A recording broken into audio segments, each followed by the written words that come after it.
Au nom du Père et du Fils et du Saint-Esprit, ainsi soit-il. L'Église nous demande aujourd'hui de nous préparer à rentrer en temps de carême. C'est-à-dire que nous avons encore 3 semaines avant de rentrer dans le carême et de recevoir les cendres pour nous rappeler que nous sommes pécheurs et que tous nous sommes poussière et nous retournerons à la poussière. Au moment où nous allons commencer la célébration du mystère pascal, décidons-nous d'un véritable effort spirituel. Décidons de changer pour devenir meilleurs, de changer pour devenir de véritables porte-Christ, des Christophores. Dans l'épître de Saint Paul nous rappelle que les Juifs, peuple choisi par Dieu, le peuple élu, a traversé des tribulations considérables. Il a été sous l'esclavage, sorti d'Égypte grâce à Moïse.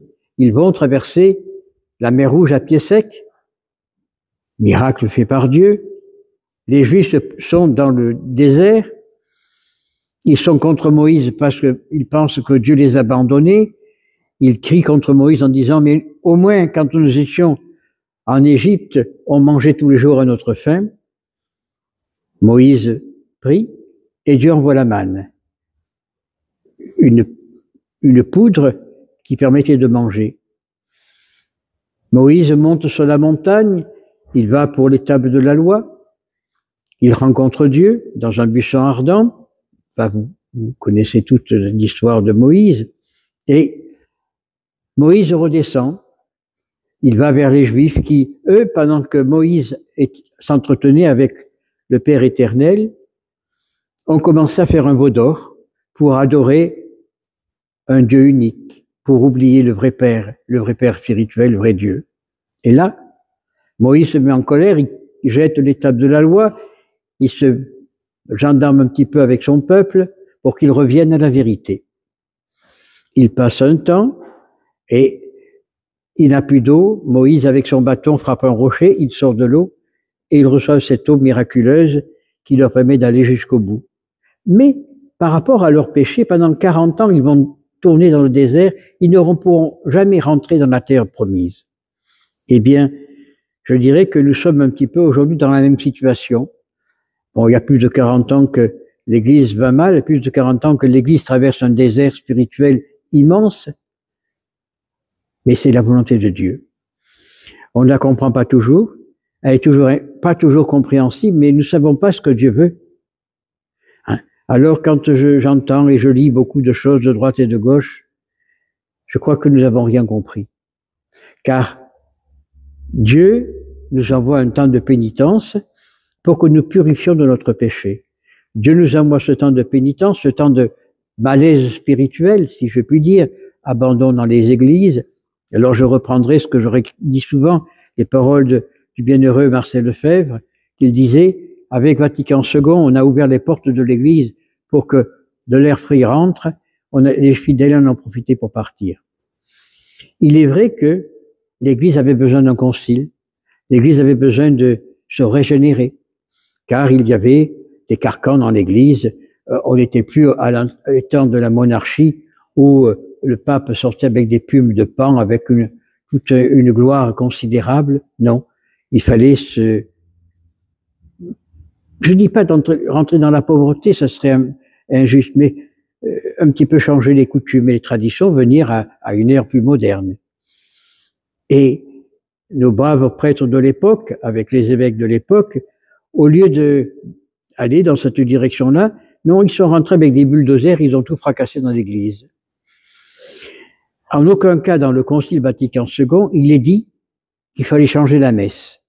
En aucun cas, dans le Concile Vatican II, il est dit qu'il fallait changer l'autel de place. En aucun cas, dans le Concile, il est dit, oui, il y a les seuls problèmes qu'il y a dans le Concile Vatican II, pour ceux qui l'ont lu, c'est l'histoire de la liberté religieuse. Ce que prône sans cesse le pape actuel, François, qui alors est en train de mourir seulement à l'hôpital avec un problème, une emphysème pulmonaire qui va peut-être lui abréger ses jours de souffrance. Donc, je conseille, même si je n'aime pas cet homme, pour différents problèmes, il faut quand même prier pour lui, pour que, au moment où il va trouver son juge, il soit capable de reconnaître ses erreurs et rentrer dans la paix. Nous, à l'heure actuelle, comme je disais, il faut que l'on vive cette foi de tous les jours, la foi que nous avons reçue de nos pères, la foi que nous avons reçue et qui a fait des temps de saints. On n'a qu'à ouvrir les yeux. Regardez, vous allez à la rue du Bac à Paris, où il y a eu des miracles, où Catherine Labouré a reçu la médaille miraculeuse de la Vierge. Moi, j'ai connu la médaille miraculeuse il y a 50 ans, où il y avait énormément de sœurs de Saint-Vincent de Paul, et qui étaient toutes des Européennes, des Françaises. Aujourd'hui, quand on va à Saint-François, la rue du Bac, il y a quasiment plus de sœurs, où elles sont en civil, et elles sont surtout d'Amérique du Sud ou de l'Inde. Nous n'avons plus de vocation. La liberté religieuse a tellement fait les belles choses qu'elle a porté à supprimer les vocations. Lorsque je reçois quelques personnes qui viennent pour baptiser leurs enfants et qui me disent « Ah oui, je dis, mais d'abord, allez voir le curé de votre paroisse, qui est plus logique. Nous ne sommes pas paroisse, nous sommes communauté religieuse. Ah oui, mais monsieur le curé nous a dit « Oh, le baptême, qu'il attende quand il sera adulte, il verra. » Et ça, c'est la faute de la liberté religieuse. C'est la faute à cette incompréhension que nous avons de la véritable foi. Les premiers chrétiens, ils se réunissaient, on disait, regardez comme ils s'aiment. Ils prêchaient l'amour. Et comme ils avaient reçu l'amour de Dieu, ils voulaient le transmettre, d'où le baptême aux enfants. Aujourd'hui, c'est faux. On dirait quand les chrétiens se réunissent, regardez comme ils se détestent. C'est celui qui sera le premier sur l'estrade, celui qui va raconter ce qu'il veut au micro. Non. C'est pas ça la foi. La foi, c'est savoir courir, comme dit saint Paul, pour recevoir une couronne impérissable. On n'est pas là pour recevoir la gloire de ce monde. On est là pour rechercher notre but, c'est de pouvoir demain matin rencontrer Dieu et pouvoir parler, si je puis dire, avec lui. Nous traversons aujourd'hui la nuée et la mer, comme les Juifs l'ont fait. Nous allons manger, en prenant l'Eucharistie, l'aliment spirituel qui alimente notre âme. Nous allons boire au rocher spirituel par la prière. Eh bien, c'est le Christ que nous allons recevoir. C'est ce que je me tue de dire. Lorsque je rentre dans une église moderne et que je vois le tabernacle dans un coin, quasiment abandonné, je pleure. Je dis, c'est pas possible. Lui, le maître de la vie, lui, celui qui nous a donné et qui le salue, on le met dans un coin.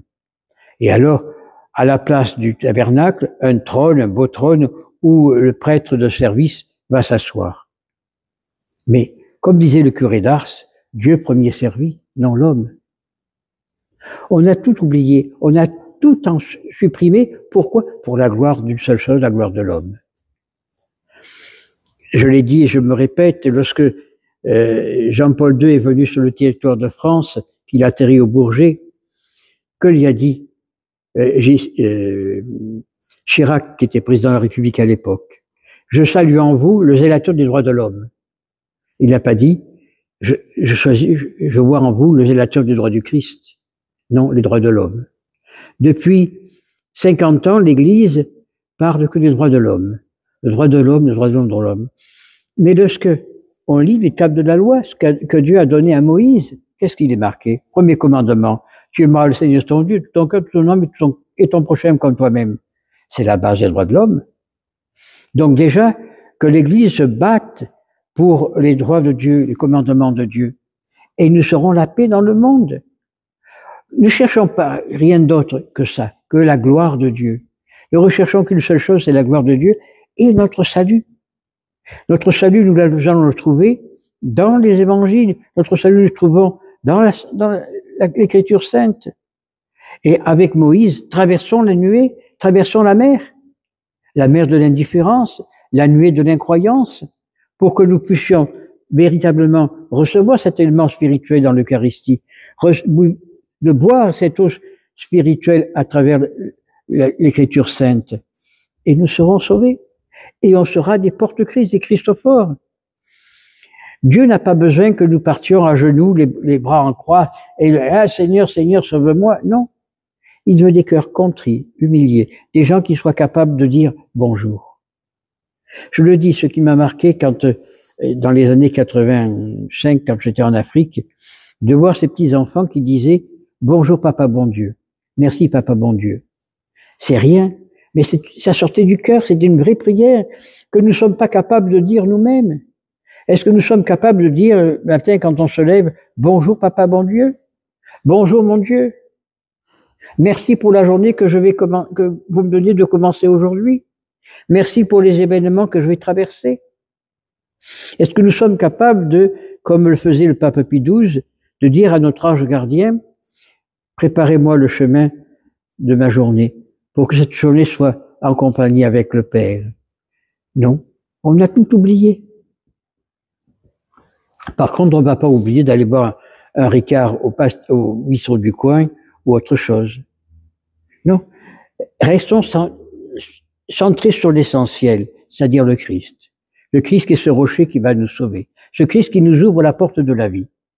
Alors, en ce premier dimanche, au dimanche à Septuagésime, qui nous sépare de 3 semaines du carême, du mercredi des cendres, essayons de nous convertir pour rentrer davantage en communion avec Dieu, de se sentir parler à Dieu comme on parle à son copain, à son père, à son ami. Et là, nous serons sauvés. Et là, nous recevons les grâces nécessaires pour aller plus avant dans le monde.